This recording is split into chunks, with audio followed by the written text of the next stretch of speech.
जय भीम साथियों। आज आपको ऐसी कहानी से रूबरू कराऊंगा जिसको सुनकर आप सोचने पर मजबूर हो जाएंगे कि कैसे हमारे मसीहा बाबा साहब डॉक्टर भीमराव अम्बेडकर जी ने हमारे हक अधिकार के लिए अनेक लड़ाइयाँ लड़ी। जो ये कहानी बताने जा रहा हूँ मैं, वो एक सच्ची कहानी है। व्यक्ति के ऊपर बीती हुई कहानी है कि कैसे बाबा साहब ने जातिगत व्यवस्था को बदला होगा, वो गुलामी बाबा साहब ने कैसे छुड़ाई होगी। ज़रा गौर से सुनिएगा इस कहानी को। एक समय की बात है कि बाबा साहब की उम्र मात्र 5 वर्ष की थी। तब उनकी माँ भीमाबाई उन्हें छोड़कर स्वर्गवास चली गई।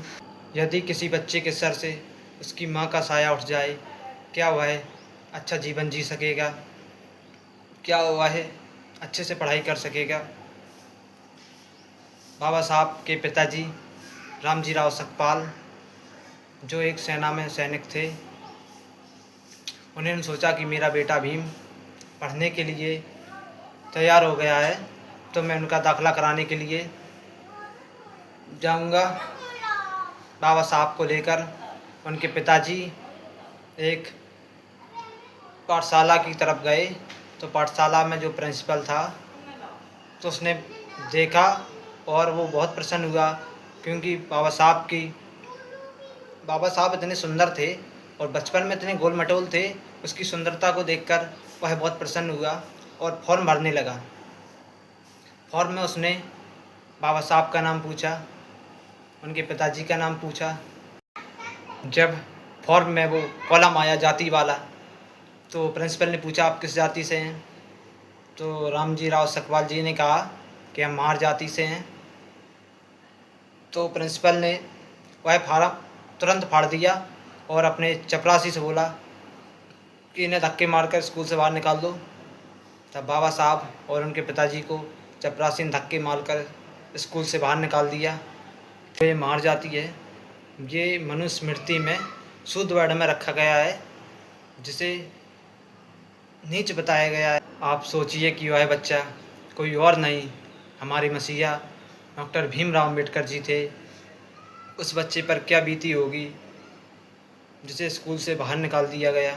बचपन में माँ का सर से साया उठ जाता है और वो महार जाति के थे, इसलिए नाई उनके बाल भी नहीं काटता था।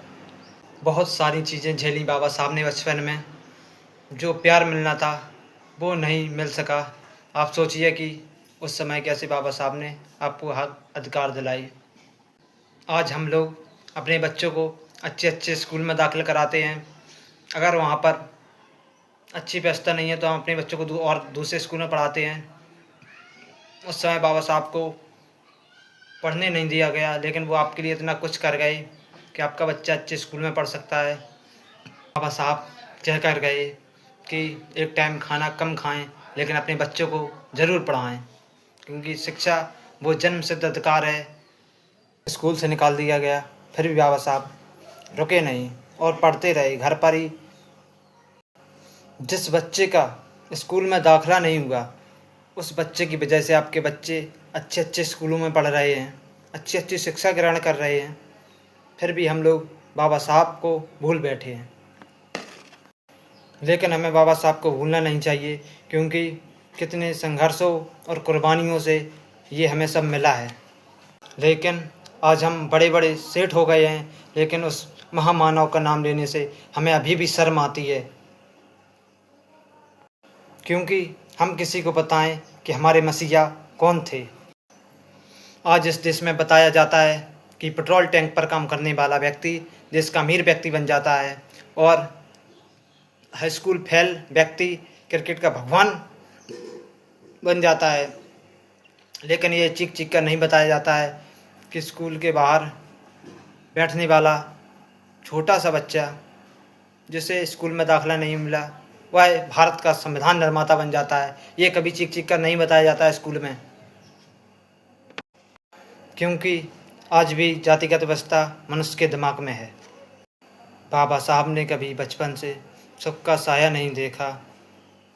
13-14 साल की उम्र में उनकी शादी हो जाती है, लेकिन समाज सेवा का ऐसा भूत सवार था बाबा साहब के ऊपर। वो चाहते थे कि हमारी आने वाली पीढ़ी को ये सब भोगना न पड़े जो हम भोग रहे हैं, फिर भी हम बाबा साहब को भुला बैठे हैं। विदेश गए, विदेश में पढ़े और हक अधिकार के लिए आवाज़ उठाई, लेकिन आज हमारे लोगों को गर्व से अम्बेडकरवादी कहने में शर्म आती है। कभी कभी सोचता हूँ कि बाबा साहब ने इतनी लड़ाइयाँ क्यों लड़ी, किसके लिए लड़ी। जिसके लिए लड़ी वो लोग आज बाबा साहब को भूल चुके हैं। यदि ऐसा चलता रहा तो आने वाली पीढ़ी को जाति पूछकर स्कूल से निकाल दिया जाएगा। बाबा साहब का बच्चा मरा पड़ा हुआ था, उनके पास कफन के लिए भी पैसे नहीं थे, तब माँ रमाबाई ने अपनी साड़ी का पल्लू फाड़कर उस बच्चों को उड़ाया। आपके बच्चे को यदि कहीं पेट में दर्द हो जाता है तो आप लोग अच्छे से अच्छे अस्पतालों में जाते हैं, अच्छा से अच्छा ट्रीटमेंट करवाते हैं, लेकिन आप लोग जिसने आपको ये सब अधिकार दिए, आप उस महान पुरुष को भूल बैठे हो। बाबा साहब ने कितनी मुश्किलों से आपको यहाँ तक पहुँचाया। वो किस लिए पहुँचाया? वो इसलिए पहुँचाया कि हमारी आने वाली पीढ़ी कहीं गुलामी में न जकड़ जाए, इसलिए बाबा साहब ने आपके लिए संविधान बनाया है। आपकी आने वाली पीढ़ी अच्छा देख सके, अच्छा सुन सके, अच्छे वस्त्र पहन सके, अच्छे अच्छे स्कूलों में पढ़ सकें, इसलिए बाबा साहब ने इतना आपके लिए संघर्ष किया है। कि सोचने से नहीं मिलते तमन्नाओं के शहर, कि सोचने से नहीं मिलते साथियों तमन्नाओं के शहर, मंजिल पाने के लिए चलना पड़ता है, चलना पड़ता है। बाबा साहब भी चले।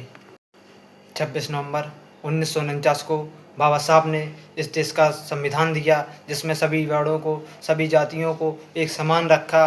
अगर किसी भी जाति का बच्चा हो, अगर यदि किसी के पास पढ़ने के लिए पैसे नहीं हैं तो उसे सरकार पढ़ाएगी।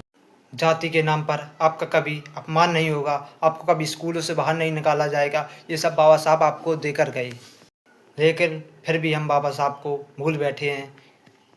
तो बाबा साहब के लिए मैं 2 लाइन अंतिम शब्द में कहता हूँ कि पैदा ना होता वो मसीहा, खुशियों का सिलसिला ना होता। कि पैदा ना होता वो मसीहा, तो खुशियों का सिलसिला ना होता। बेरंग रहती है ज़मीं, आसमान का रंग नीला ना होता। कि हम तो कब का कंगाल हो गए होते यारो, कि हम तो कब का कंगाल हो गए होते साथियों, अगर भीम जैसा तारा हमें मिला ना होता, मिला ना होता। जय भीम, जय भारत, जय संविधान।